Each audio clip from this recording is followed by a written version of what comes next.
Concept of separation of powers is what makes America great. It is absolutely the genius of our democracy. Here we are over 2 centuries later, and still the Constitution with its 3 pillars of government exists in the same form as it did at the founding. All of these parts working together creates a team effort, which really aids our form of government and creates its stability.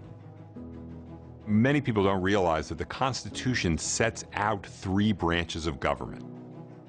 The first is the legislative branch. The second branch is the executive branch. Now, we typically think of the president, but it also includes all of his executive officers. And the third is the judicial branch, and that means the Supreme Court, but it also means the United States Courts of Appeals and the United States District Courts. Why would the framers want to set up such a complicated system that consisted of 3 branches of government with separate powers but with some codependent powers? They were students of human psychology. Because they appreciated that a free society does require the fusion of authority. They said the right way to do this is to have checks and balances. Each branch has designated powers, but some of those powers are codependent on cooperation with the other branches of government.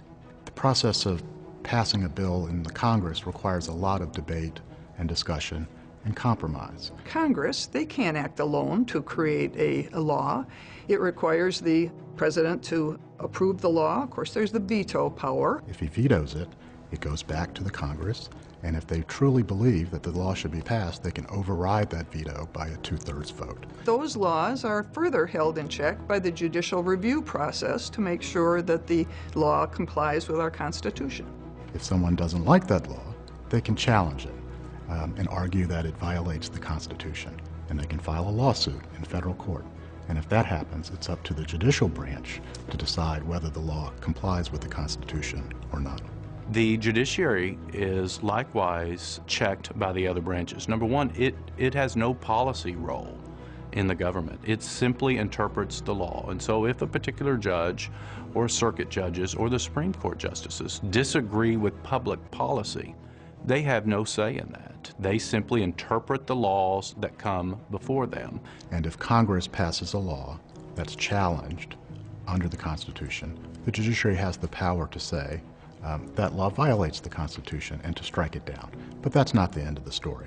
Congress can come back and look for another way to try and achieve the same result in a fashion that is constitutional, and they've done that on many occasions in our history. We've got Congress and the president, and they're elected. The president nominates us, and then the Senate confirms us. But the reason for that is so that we can retain our independence. The founders felt that the independence of the judiciary was critical, and one of the crucial ways we have that independence is through life tenure. And we don't have to answer to Congress or to the White House or to the executive branch if we make a decision they disagree with. When there is a decision from the Supreme Court that's not popular, sometimes that lack of popularity is exactly the way the system is supposed to be working. The example I'll give you there is flag desecration. There was legislation that precluded the burning of a flag.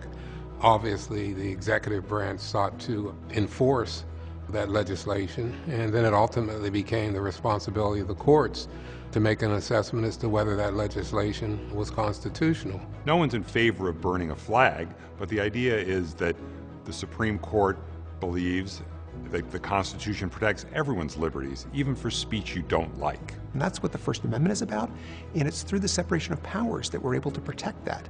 The courts are the ultimate guardians of the law. We don't have the power of the purse. We don't have an army.